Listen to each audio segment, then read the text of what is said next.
যে মানুষ যে স্থানে মৃত্যুবরণ করে সে স্থানের মাটি দিয়েই তাকে তৈরি করা হয়েছিল, এই বিশ্বাস কি ইসলাম সম্মত? কোন আত্মীয়-স্বজন বা পরিচিত জন কবর জিয়ারত করতে গেলে কি মৃত ব্যক্তি তা অনুধাবন করতে পারেন? বড় হওয়ার পর বাবার রাখা নাম পরিবর্তন করা জায়েজ আছে কিনা? পেট থেকে মৃত বাচ্চা বের হওয়ার পর তার জানাজা পড়তে হবে কিনা?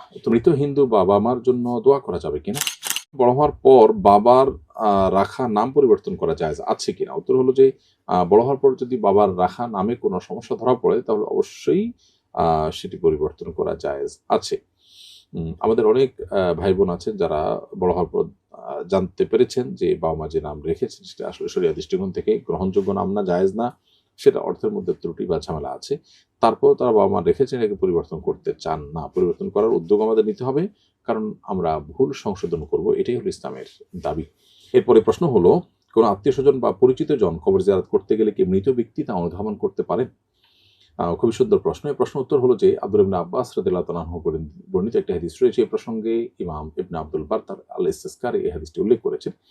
সে হাদিসে নবী সাল্লাল্লাহু আলাইহি ওয়াসাল্লাম ইরশাদ করেছেন যে কোন ব্যক্তি যদি তার ঈমানদার ভাইয়ের কবরের পাশ দিয়ে অতিক্রম করে এবং তাকে সালাম পেশ করে, আর এই ব্যক্তিকে মৃত ব্যক্তি জীবদ্দশায় আগে থেকে চিনতো এরকম হয়, তাহলে তার সালাম তিনি অনুধাবন করতে পারেন, এমনকি সালামের জবাবও তিনি দেন। আল্লাহ রাব্বুল আলামিন অলৌকিকভাবে তাকে রূহ দেন, যেটার মাধ্যমে তিনি সালামের জবাব দিতে পারেন, যে সালামের জবাব হয়তো আমরা শুনতে পাই না বা অবলোকন করতে পারি না, কিন্তু তিনি দেন। এই মর্মে যে হাদিসটি রয়েছে সে হাদিসকে মুহাদ্দিসরা অনেকেই বিশুদ্ধ সূত্রে বর্ণিত হাদিস বলেছেন। এইজন্য এটি আমরা বলতে পারি যে পরিচিত জন বা আত্মীয়স্বজন কেউ যদি মুর্দার পাশে দাঁড়িয়ে কবর জিয়ারত করে বা তাকে সালাম পেশ করে, তারা অনুধাবন করতে পারেন এবং আল্লাহ রাব্বুল আলামিন তাদেরকে সালামের জবাব দেওয়ার ব্যবস্থা করবেন, যেটা আমরা হয়তো অনুভব বা উপলব্ধি করতে পারি না। পেট থেকে মৃত বাচ্চা বের হওয়ার পর তার জানাজা পড়তে হবে কিনা? উত্তর হলো যে কোনো শিশু যদি মাতৃগর্ভ থেকে মৃত জন্ম নেয় তাহলে তার জানাজা পড়তে হবে না। আ তাকে কোনো একটা কাপড়ে পেঁচিয়ে দাফন করে দিবে। আর যদি জন্মের পর আ তিনি বেঁচে থাকেন অথবা জীবিত অবস্থায় দুনিয়াতে আসেন, আ এরপর তিনি মারা যান। হতে পারে সেটা ৫ মিনিট পর, ১০ মিনিট পর, ১ দিন পর, ২ দিন পর, যেটাই হোক না কেন। মাতৃগর্ভ থেকে প্রাণ নিয়ে বের হয়েছে এরকম যদি হয় তাহলে সেক্ষেত্রে তাকে পরিপূর্ণভাবে একজন মৃত মানুষের মতো করে তার গোসল, তার জানাজা এবং দাফন-কাফনের ব্যবস্থা করতে হবে। এ বিষয়ে জাবের রাদিয়াল্লাহু তাআলা থেকে একটি হাদিস বর্ণিত হয়েছে। নবী সাল্লাল্লাহু আলাইহি ওয়াসাল্লাম বলেছেন যে আ শিশু যদি জন্মের পর তার মধ্যে কোন প্রকার আপনার রূহ না থাকে, অর্থাৎ নিষ্প্রাণ থাকে, মৃত থাকে, তাহলে সেক্ষেত্রে তার জানাজা পড়া হবে না। এবং সে ওয়ারিস হবে না এবং তার থেকে কোনো মিরাসও পাওয়া যাবে না। অর্থাৎ আ তাকে একজন মানুষ মৃত্যুবরণ করলে যে সমস্ত বিষয়গুলো প্রযোজ্য হয় সেগুলো তার ক্ষেত্রে প্রযোজ্য হবে না। হাদিসটি তিরমিজি এবং ইবনে হিব্বান ইত্যাদিতে বর্ণিত হয়েছে।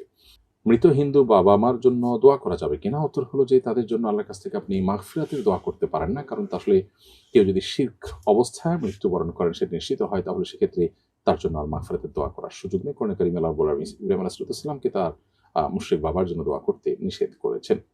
তাহমিদ লিখেছেন, নামাজের সামনে দিয়ে যাওয়া অনেক বড় গুনাহ বলে শুনেছি, কিন্তু কোনো বিশেষ জরুরতের কারণে পিছনে মুসল্লির বারবার বরাবর সামনে থেকে পাশে সরে গিয়ে চলে যাওয়া যাবে কিনা? উত্তর হলো হ্যাঁ, এটা যাবে, এতে কোনো অসুবিধা নেই। ঠিক মুসল্লির বরাবর সামনে আছেন, সেখান থেকে আপনি ডানে বা বামে সরে গেছেন। সরে গিয়ে বের হয়ে গেছেন, এরকমটা করলে অসুবিধা নেই। আপনি ক্রস করতে পারেন না, এক পাশ থেকে আরেক পাশে যেতে পারবেন না। এরপরের প্রশ্ন হলো, নামাজের মাঝখানে যদি ওযু ভেঙে যায়, আমি ওযু করে এসে আবার পুনরায় নামাজ পড়ি। একজন আমাকে জানিয়েছেন এক্ষেত্রে পুরো নামাজ শুরু থেকে পড়া জরুরি নয়। যে রোকনে ওযু ভেঙেছে এরপর থেকে পড়লেই হবে। বিষয়টি আমি আপনার মাধ্যমে নিশ্চিত হতে চাই, পুরো পদ্ধতিটা জানাবেন।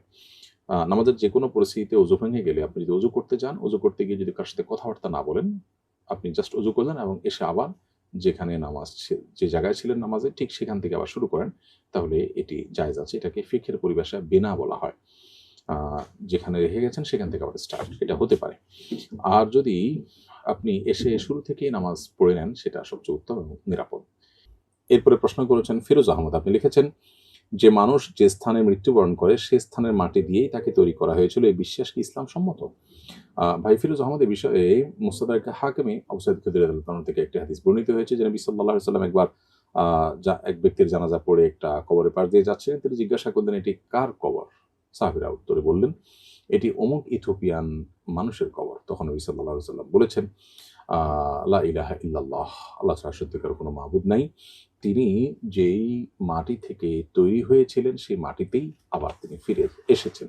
এই হাদিসের ব্যাখ্যা অনেকে বলেন যে আ কেউ কোনো মাটিতে দাফন হলে তিনি মূলত এই মাটি থেকেই তৈরি হয়েছেন বা তার মূল উপাদান সে মাটি। এটা এখান থেকে বোঝা যায়। আবার এর একটা ব্যাখ্যা এটাও যে মানুষ মাটি থেকে তৈরি এবং আবার সেই মাটিতেই মানুষকে ফিরে আসতে হয়।